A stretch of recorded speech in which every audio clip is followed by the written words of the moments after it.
Hey guys, welcome back, or welcome for the first time. Today we're going to be reading Bertrand Russell's Problems of Philosophy, Chapter 2, The Existence of Matter. But before we get into that, holy shit, I actually got viewers. I made my first video fully thinking I was not going to get any views, but in a day, I'm up to like 70, which is wild to me. So, thank you so much. And for those who left comments, thank you even more. I hope you enjoy this video and continue to enjoy the channel. I'll do my best to get out videos, but without much further ado, we're going to get into this reading. It's about 5 pages, a little bit longer than last. And today I've got, I hope this isn't loud, but I've got a little bag of M&Ms. Okay.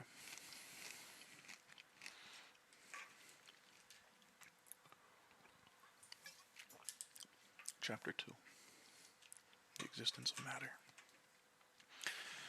In this chapter, we have to ask ourselves whether, in any sense at all, there is such a thing as matter.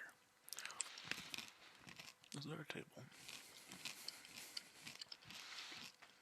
Can't really speak in true.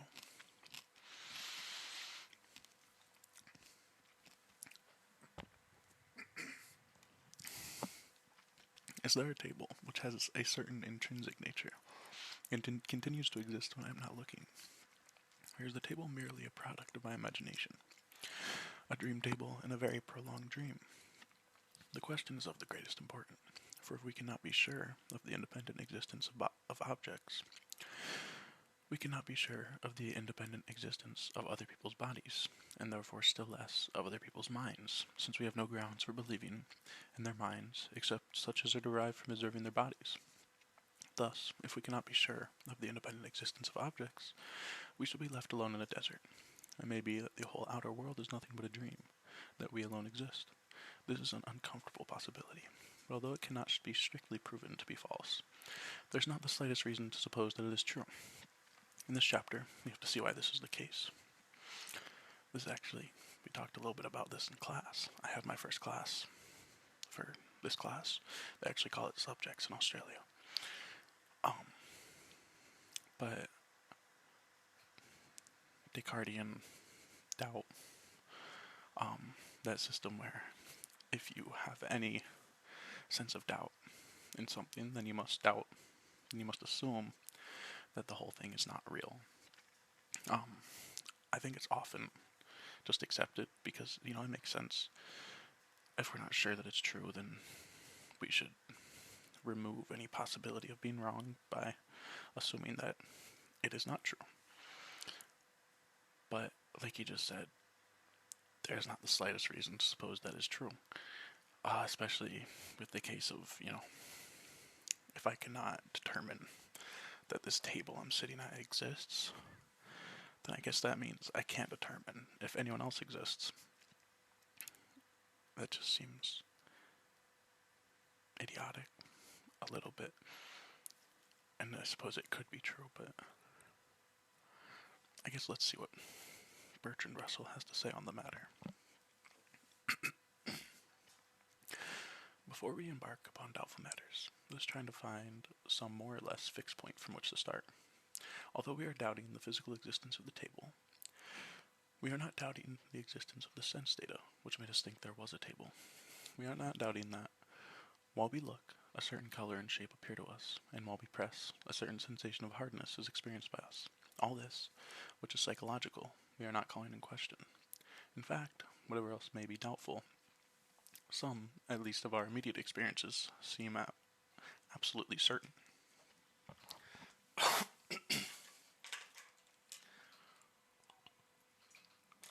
hate that M&M so wrong. I'm trying to be quiet. That was a little piece of it stuck in my throat. It's not a good sign. Descartes, from 1596 to 1650. Man, all philosophers die young. The founder of modern philosophy, invented a method which may still be used with profit, the method of systematic doubt.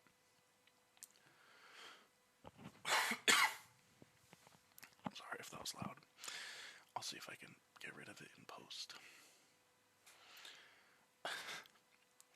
He determined that he would believe nothing which he did not see quite clearly and distinctly to be true. Whatever he could bring himself to doubt, he would doubt until he saw a reason for not doubting it. By applying this method, he gradually became convinced that the only existence of which he could be quite certain was his own. He imagined a deceitful demon who presented unreal things to the senses in a perpetual phantasmagoria. It's a fun word. Phantasmagoria. It might be very improbable that such a demon existed.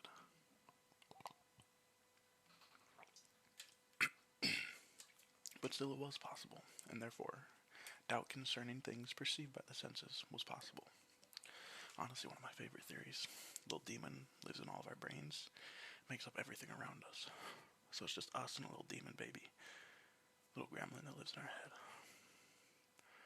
Descartes discarded this method, but I think that it has some validity to it. Maybe I just hope that. Back to the reading. But doubt concerning his own existence was not possible, for if he did not exist, no demon could deceive him.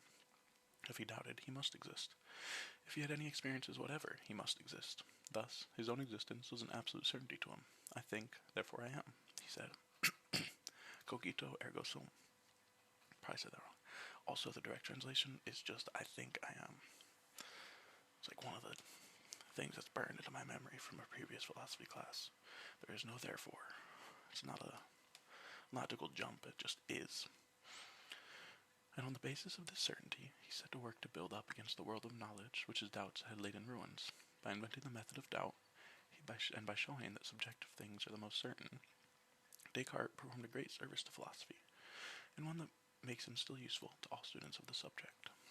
But some care is needed in using Descartes' argument. I think, therefore I am, says rather more than is strictly certain. It might seem as though we were quite sure of being the same person today as we were yesterday, and this is no doubt true in some sense. But the real self is as hard to arrive at as the real table, and does not seem to have that absolute convincing certainty that belongs to particular experiences. When I look at my table and see a certain brown color, what is quite certain at once is not I am seeing a brown color, but rather a brown color is being seen. This, of course, involves something or somebody which or who sees the brown color, but it does not of itself involve that more or less permanent person whom we call I. So far as immediate certainty goes, it might be that the something which sees the brown color is quite momentary, and not the same as the something which has some different experience the next moment. Thus, it is our particular thoughts and feelings that have primitive certainty, and this applies to dreams and hallucinations, as well as to normal perceptions. When we dream or see a ghost, we certainly do have the sensations we think we have, but for various reasons it is held that no physical object corresponds to these sensations. Thus, the certainty of our knowledge of our own experiences does not have to be limited in any way to allow for exceptional cases. Here, therefore, for what it is worth, a solid basis from which to begin our pursuit of knowledge. Sorry, I was kind of zoned out right there. I need to reread that.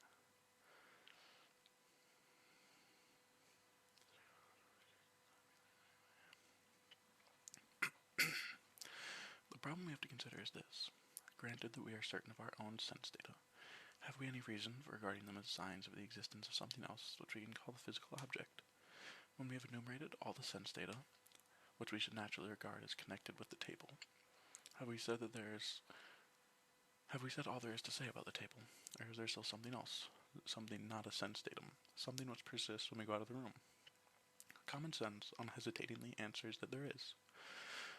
What can be bought and sold, and pushed about, and have a cloth laid on it, and so cannot be a mere collection of sense data. If the cloth completely hides the table, we shall derive no sense data from the table, and therefore, if the table were merely sense data, it would have ceased to exist, and the cloth would be suspended in empty air, resting, by a miracle, in the place where the table formerly was. This seems plainly absurd, but whoever wishes to become a philosopher must learn not to be frightened by absurdities. One great reason why it is felt that we must secure a physical object in addition to the sense data is that we want the same object for different people. When 10 people are sitting around a dinner table, it seems preposterous to maintain that they are not seeing the same tablecloth, the same knives and forks and spoons and glasses. But the sense data are private to each separate person. What is immediately present to the sight of one is not immediately present to the sight of another. They all see things from a slightly different point of view, and therefore see them slightly differently. Thus, if there are to be public neutral objects, which can in some sense be known to many different people, there must be something over and above the private and particular sense data which appears to various people. What reason, then, have we for believing that there are such public neutral objects? The first answer that naturally occurs to one is that, although different people may see the table slightly differently, still they all see more or less similar things when they look at the table, and the variations in what they see follow from the laws of perspective and the reflection of light, so that it is easy to arrive at a permanent object underlying all the different people's sense data. I bought my table from the former occupant of my room. I could not buy his sense data, which died when he went away, but I could and did buy the confident expectation of a more or less similar sense data. Thus, it is the fact that different people have similar sense data, and that one person in a given place at different times has similar sense data, which makes it suppose that over and above the sense data, there is a permanent public object, which underlies or causes the sense data of various people at various times.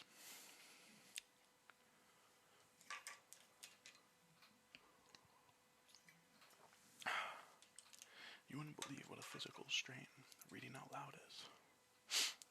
You'd think it's just like talking, but it requires so much more focus. Sorry if I'm breathing loud. Now, insofar as the above considerations depend upon supposing that there are other people besides ourselves, to beg the very question at issue. Other people are represented to me by certain sense data, such as the sight of them or the sound of their voices. And if I had no reason to believe that there were physical objects independent of my sense data, I should have no reason to believe that other people exist except as part of my dream.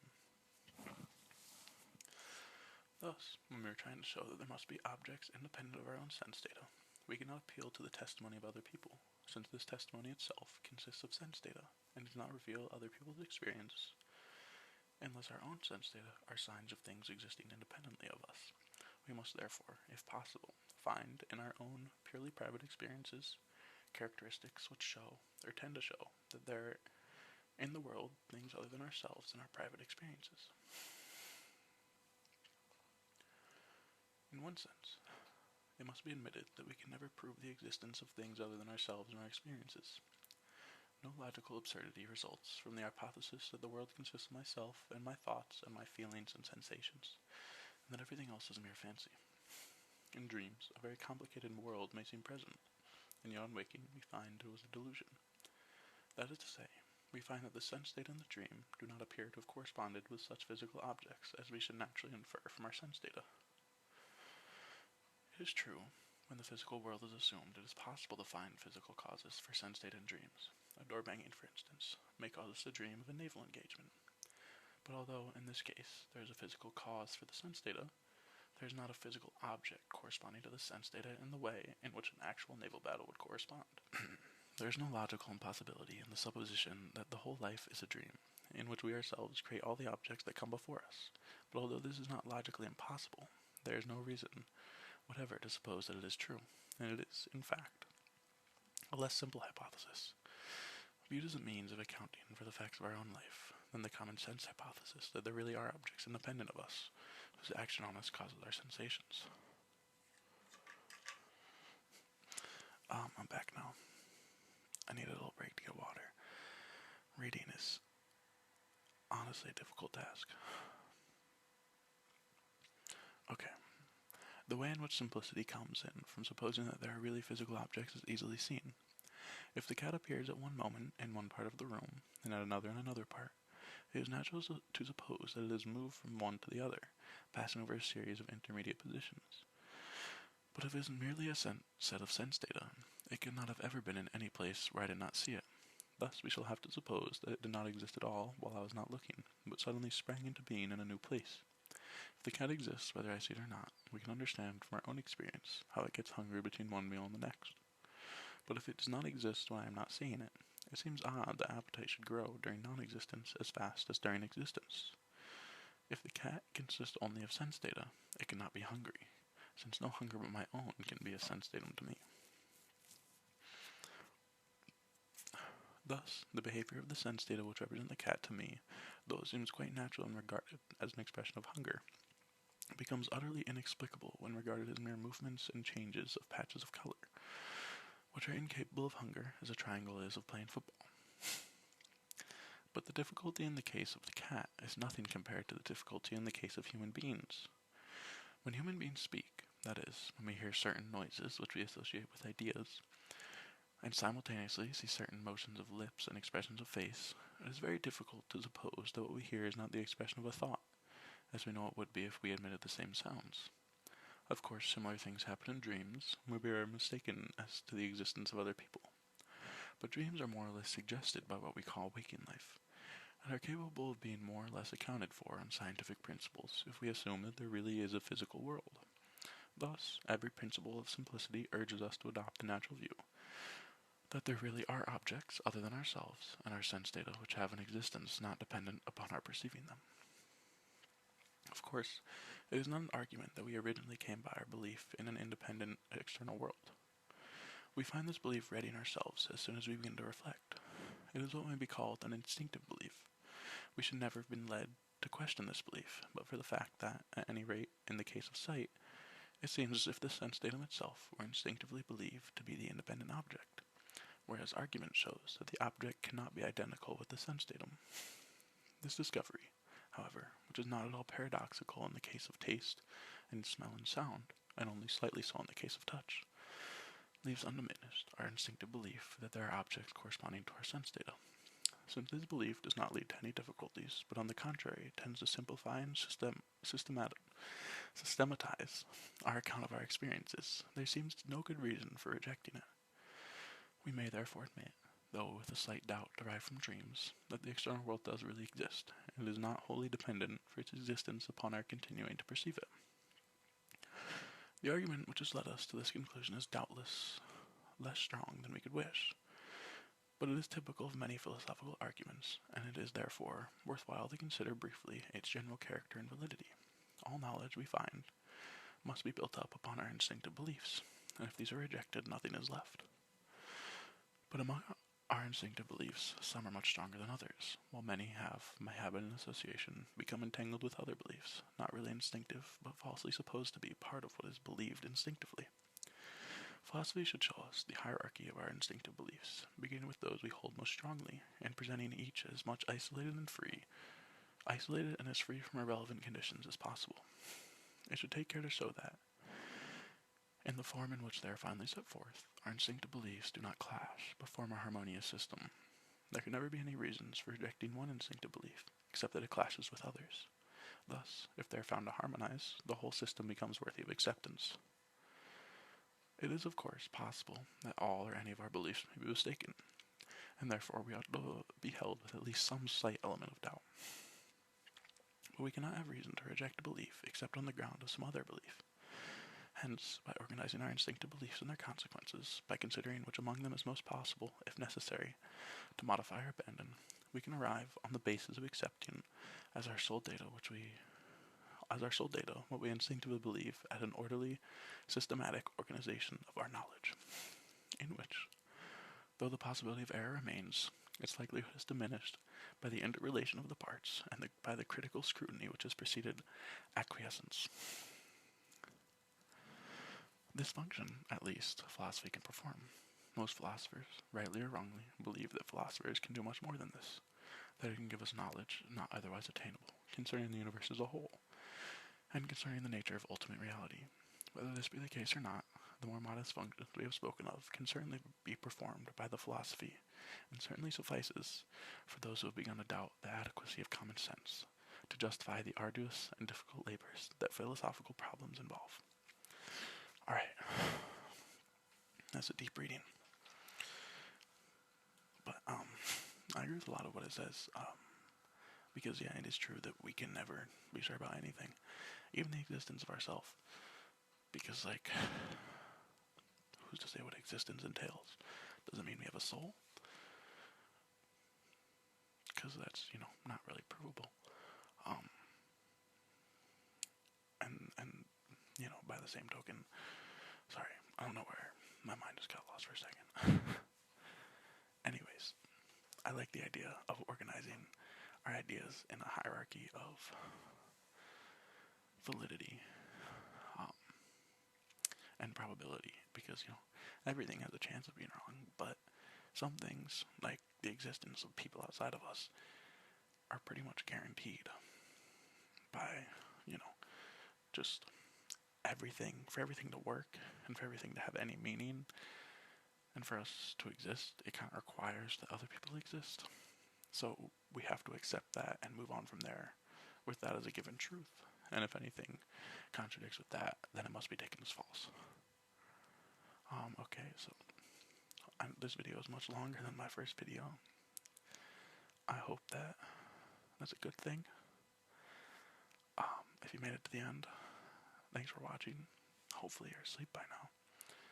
Otherwise, I didn't do my job well. But I'll see you next time for my next reading. Thanks for watching. Bye-bye.